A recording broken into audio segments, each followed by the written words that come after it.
Señor Ministro, este goberno, que continúa a autodenominarse o máis progresista da historia, leva anos embarcado nunha corrida armamentística ao ditado dos Estados Unidos por medio da OTAN, que está a implicar o destino de inxentes cantidades de diñeiro a gasto militar precisamente nun momento en que é máis necesario do que nunca impulsar políticas de protección social e de desenvolvemento económico.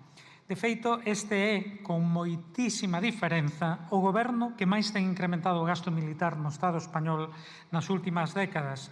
Fixo especialmente a partir da cimeira da OTAN de 2022, que acolleu Madrid, e o abeiro das políticas belicistas ordenadas polos Estados Unidos e impulsadas sen vacilar por unha Unión Europea cada vez máis servil e sumisa aos intereses norteamericanos. Unhas políticas que xeraron xa inmensas dificultades para as maiorías sociais e para as clases traballadoras dos povos de Europa. Nos orzamentos do Estado do ano 2023 procederon ao maior incremento do orzamento de defensa até o momento, nun só ano, de máis de 26%, co obxectivo declarado de chegar a 2% do PIB en gasto militar, cando na realidade, se computarmos todos os gastos imputados a outros ministerios, esa porcentaxe xa estaba superada. Mais, a partir de aí, a escalada do gasto militar foi aínda pior. En abril de 2025 realizaron unha modificación de crédito para disponibilizar 10.471 millóns de euros para gasto militar, elevando o total, segundo cálculos do Centro de las Perlopau, até 33.000 millóns de euros. De forma que, entre 2024 e 2025, o incremento producido superou 35%. O mesmo Centro de las estima que no final do ano 2025 o gasto militar alcanzara xa 2,42% do PIB e 39.476 millóns de euros. Unha cantidade astronómica, mais tendo en conta o contexto de crise económica e necesidades sociais perentorias que un goberno dito progresista debería atender de forma prioritaria. Con isto, ademais, o Estado español sitúase no posto 15 do mundo entre os países que máis gastan en defensa e armamento. Mais a aloucada corrida do gasto militar non fica por aquí. Proxéctase como unha lousa sobre o futuro, cando menos sobre os próximos 2 ou 3 lustros. En xuño de 2025, o Consello de Ministros aprobou a autorización da modificación dos límites para adquirir compromiso de gasto con cargo a exercicios futuros para permitir ao Ministerio de Defensa financiar 12 novos programas especiais de modernización incluídos no Plan Industrial e Tecnolóxico de Seguranza e Defensa. Segundo a información do propio Consello de Ministros, o Ministerio de Defensa solicita esta autorización con cargo aos exercicios orzamentarios 2026 a 2037. En relación coa aplicación orzamentaria e investimentos reais coa finalidade de financiar 12 novos programas especiais que permitan incrementar exponencialmente o gasto militar e o compromiso até o ano 2037. O orzamento total é de 15.635 millóns de euros, ademais dun prefinanciamento por parte do Ministerio de Industria de 6.327 millóns.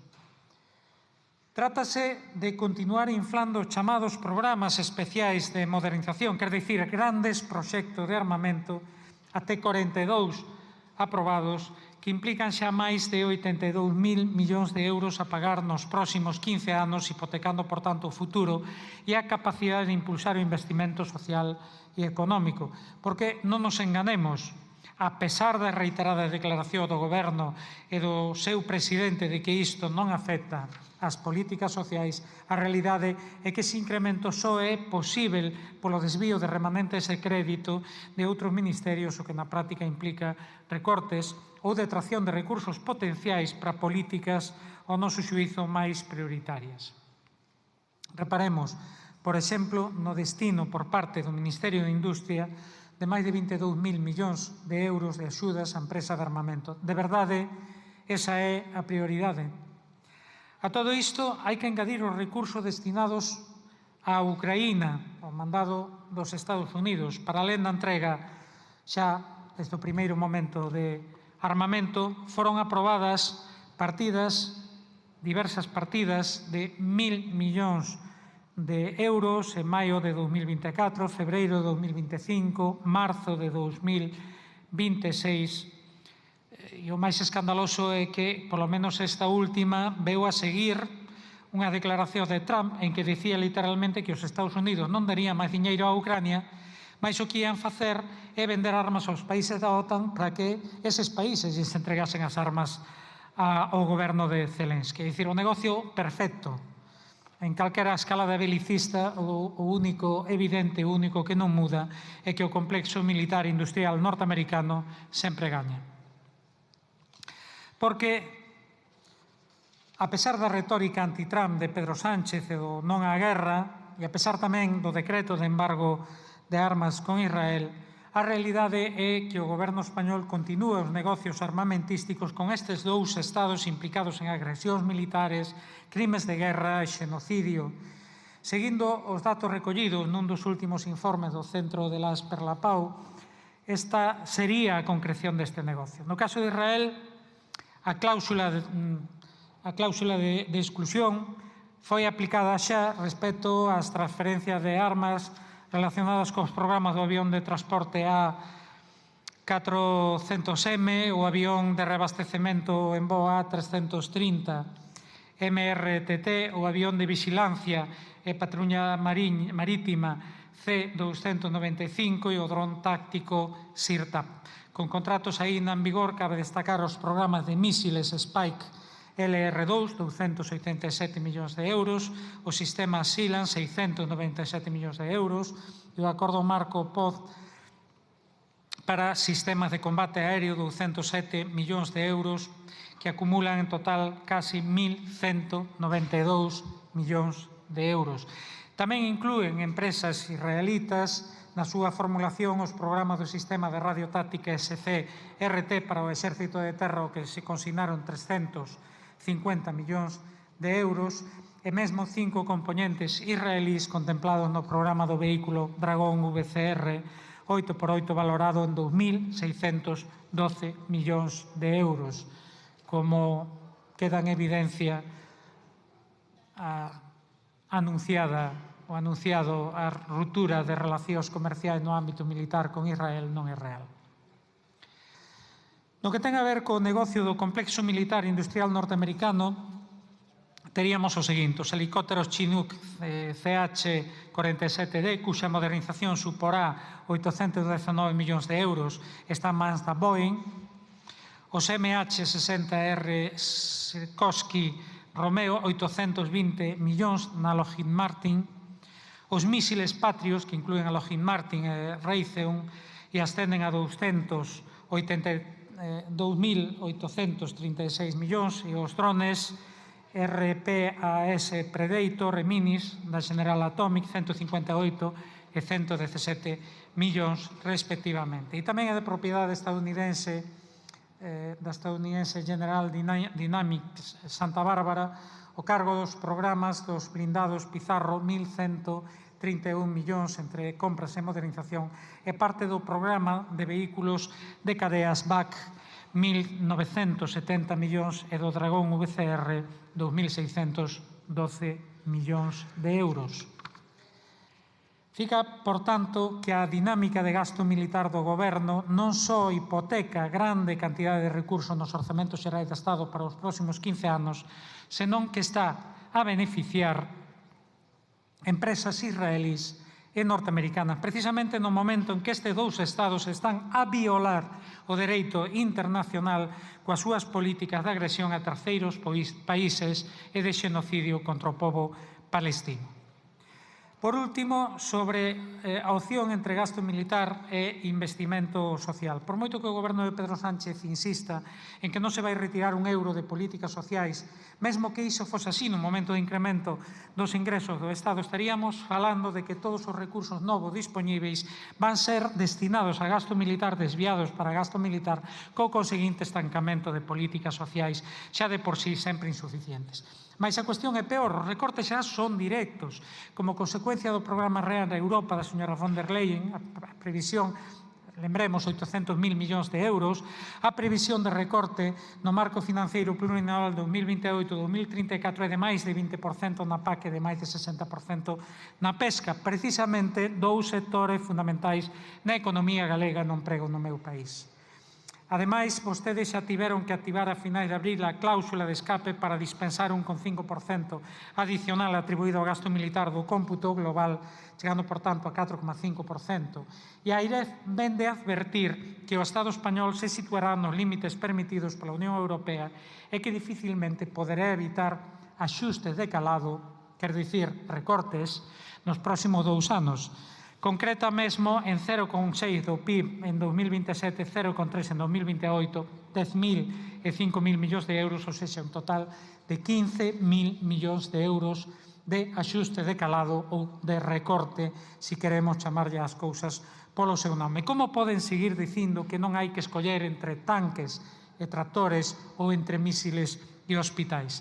Nós témolo claro, o BNG teno claro e estou convencido de que a cidadanía galega, de que o pobo galego tamén, hai que escoller, e nós escollemos a protección social e o impulso a políticas de desenvolvemento económico, emprego, vivenda, mellora dos servizos públicos, de educación, da sanidade, da atención á dependencia, frente ás armas, ao belicismo e ao gasto militar.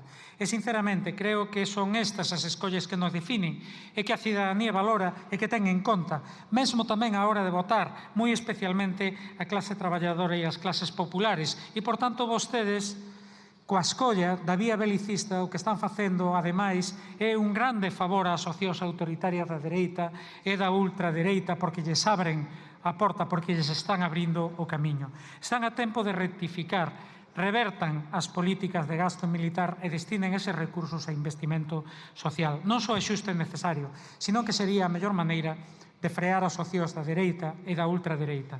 O BNG sempre estará coa prioridade social e cos intereses da clase traballadora e das clases populares do noso país, da Galiza. Moito obrigado. Señor Ministro, déxeme precisar algunha cuestión a que vostede fixo referencia e engadir tamén algunha outra. Falaba vostede da autonomía, de que hai que reforzar a autonomía estratégica europea, que para iso o incremento do gasto militar. Mire, non é que sexa terriblemente escéptico en relación con iso, senón que me parece que, en todo caso, se vostedes teñen esa pretensión, están escollendo a vía equivocada. A Unión Europea está nunha posición de absoluta sumisión aos Estados Unidos. A compra de armamento aos Estados Unidos reforza esa relación de sumisión e, por tanto, non permite avanzar, todo o contrario, en ningunha clase de autonomía estratégica europea. Eu xa antes fixen referencia a cales son os programas de armamento de que se vai beneficiar o complexo militar industrial norteamericano. A OTAN é un instrumento ao servizo da política agresiva dos Estados Unidos. Non é un organismo de defensa europea, moito menos frente aos Estados Unidos. É un instrumento da política estadounidense. Claro, pero non o digo eu. O secretario xeral da OTAN, Mark Rutte, a última vez que falou con Trump, cando Trump ameazaba a Unión Europea e a OTAN, veu dicir algo así literal de non entendo por que se enfada se a Unión Europea fai sempre ou casi sempre o que lle mandan os Estados Unidos. Meteu isto de casi sempre para deixar algunha marxe de dúbida. Non, diríamos, fan sempre o que lle mandan, o que lle ordenan os Estados Unidos. Claro, falar de que hai que defender a Unión Europea, a pregunta xa sería de quen? Eu non vin de outros países do continente ameazas directas, pero si escoitei ameazas directas á Unión Europea, mesmo de ocupar territorio pertencente a un Estado da Unión Europea por parte do presidente dos Estados Unidos, o señor Trump, no caso de Groenlandia. Pero claro, se vostede se quer defender frente a esa ameaza de Trump, non sei como vai facer na OTAN, que comanda os Estados Unidos, e que é unha contradición dificilmente salvável. Fala vostede da aposta na industria militar. Ben, eu diríalle que sería bastante mellor apostar na industria de paz en vez de seguir apostando na industria da guerra. Fala vostede de que non é necesario escoller, e aí é onde non se engana, ou mellor dito, onde pretenden enganarnos. Non é verdade que non faga falta escoller. Pode ser certo, pode ser verdade que non están detraendo recursos que actualmente están destinados a políticas sociais. Por que? Vostede mesmo dixo, porque hai un momento en que hai un incremento dos ingresos do Estado. Non só pola boa marcha da economía, a veces tamén pola mala marcha da economía, por o proceso inflacionista, non? Pero o que é certo que hai un incremento. Que acontece? Que todos eses novos recursos destinanse a armamento, co cal proporcionalmente é evidente que as políticas sociais fican atrás. Eu digo unha cousa, por que os 10.471 millóns de euros que destinaron nun único Consello de Ministros a gasto militar non os destinaron a financiar as actuacións da Lei de Dependencia e a cubrir o compromiso de que o Estado financiase 50% esa Lei de Dependencia? Creo que sería bastante máis beneficioso para o conxunto da sociedade. Ou un exemplo que vostede mesmo puxo aquí, os copagamentos. Eu non teño tanta certeza de que nós vamos a apoiar o que vostedes, o que o seu goberno trae aquí mañá, porque nós estamos por eliminar eses copagamentos que introduciu no seu día o Partido Popular. Está ben flexibilizalos, estaría moito mellor eliminalos, e cos recursos que destinan a gasto militar podería facerse perfectamente. Permítame, ademais, facer referencia a unha cousa de maneira moi breve, que é a que esta dinámica belicista non só atinxe os gastos, senón tamén a unha certa militarización da sociedade. Vostedes dedícanse, falando non á guerra, pero dedícanse a facer apoloxía do belicismo. E fano, por exemplo, con un desfile o próximo domingo en Vigo, no chamado Día das Forzas Armadas, que implicará o despregamento de máis de 3.266 efectivos, ademais de material bélico de todo tipo, buques da Armada, cazas, tanques acoirazados, cun dispendio de recursos públicos nun momento de crise económica que é absolutamente injustificável, para alén desa exaltación do militarismo que é precisamente o último que precisa a nosa sociedade neste momento. Por iso, frente a esa exhibición de militarismo, o que vai haber o sábado día 30 na Rúa de Vigo é unha manifestación que auguro multitudinaria en defensa da paz e contraria a este tipo de eventos que efectivamente serven para xustificar coa política do medo o incremento do gasto militar do que se benefician as grandes empresas, como digo, fundamentalmente norteamericanas, en vez de estarmos potenciando a mellora da calidade de vida do conxunto da cidadanía. Moito obrigado.